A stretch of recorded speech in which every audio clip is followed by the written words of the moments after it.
Viernes, 25 de abril de 2025. Materia civil. Tesis jurisprudenciales y aisladas. 1 de 2. Registro digital, 203-0280. Tipo, aislada. Acción de prórroga de contrato de arrendamiento. Para advertir si el arrendatario se encuentra al corriente en el pago de las rentas. Debe analizarse si éstas se cumplieron conforme al artículo 2418 del Código Civil para el Estado de Veracruz de Ignacio de la Llave y a lo pactado en el contrato base. Hechos. En un juicio ordinario civil una inmobiliaria demandó la prórroga de un contrato de arrendamiento. Posteriormente se ordenó la acumulación de un diverso juicio en el que estaban participando las partes en relación con la terminación del mismo contrato. En primera instancia se estimó procedente la terminación. En segunda instancia se revocó la sentencia y se consideró procedente la prórroga del contrato, porque en términos del artículo mencionado se demostró estar al corriente en el pago de las rentas y que se ha cuidado el bien. Criterio jurídico. Este tribunal colegiado de circuito determina que en la acción de prórroga de contrato de arrendamiento, para advertir si el arrendatario se encuentra al corriente en el pago de las rentas, debe analizarse si éstas se cumplieron conforme al artículo 2418 del Código Civil para el Estado de Veracruz de Ignacio de la Llave y a lo pactado en el contrato base. Justificación. Del análisis sistemático del artículo mencionado y del contrato de arrendamiento, se desprende que los elementos para que proceda la acción de prórroga son: 1.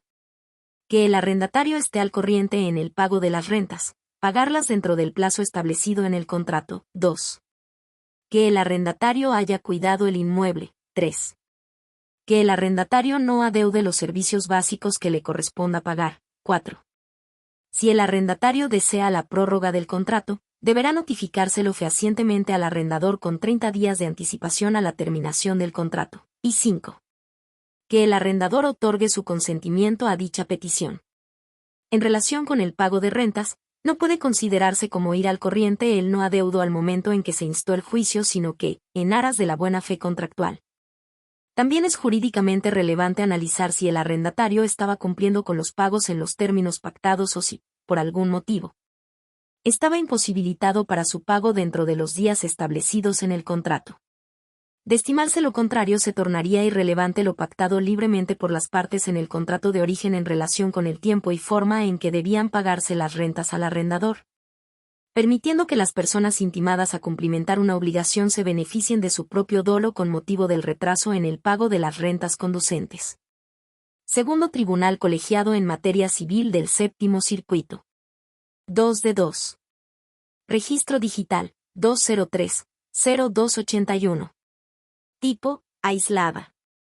Acción de prórroga de contrato de arrendamiento. Su procedencia debe analizarse sistemáticamente conforme a la normativa aplicable y al contrato base. Legislación del Estado de Veracruz de Ignacio de la Llave. Hechos. En un juicio ordinario civil una inmobiliaria demandó la prórroga de un contrato de arrendamiento. Posteriormente se ordenó la acumulación de un diverso juicio en el que estaban participando las partes en relación con la terminación del mismo contrato.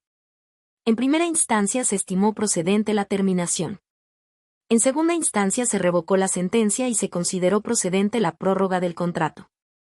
Porque en términos del artículo 2418 del Código Civil para el Estado de Veracruz de Ignacio de la Llave, se demostró estar al corriente en el pago de las rentas y que se ha cuidado el bien. Criterio jurídico. Este tribunal colegiado de circuito determina que la acción de prórroga de contrato de arrendamiento debe analizarse sistemáticamente conforme a la legislación aplicable y al contrato base. Justificación. El primer párrafo del artículo 1784 del ordenamiento referido, al establecer, si los términos de un contrato son claros y no dejan dudas sobre la intención de los contratantes, se estará al sentido literal de sus cláusulas. Es respetuoso de lo que convengan las partes de conformidad con la libertad contractual que tienen. Lo anterior, porque conforme a la autonomía de la voluntad de las personas, debe respetarse al individuo y a su autodeterminación. Pues si no existe libertad del individuo para estructurar sus relaciones jurídicas de acuerdo con sus deseos, no se respeta la autodeterminación de ese sujeto de derecho. Máxime que el principio de autonomía de la voluntad tiene reflejo en el derecho de propiedad y en la libertad de contratación, la cual también es un elemento central del libre desarrollo de la personalidad.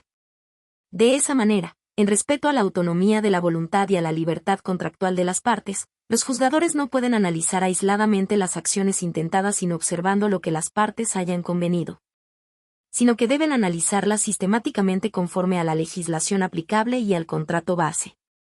Segundo Tribunal Colegiado en Materia Civil del Séptimo Circuito.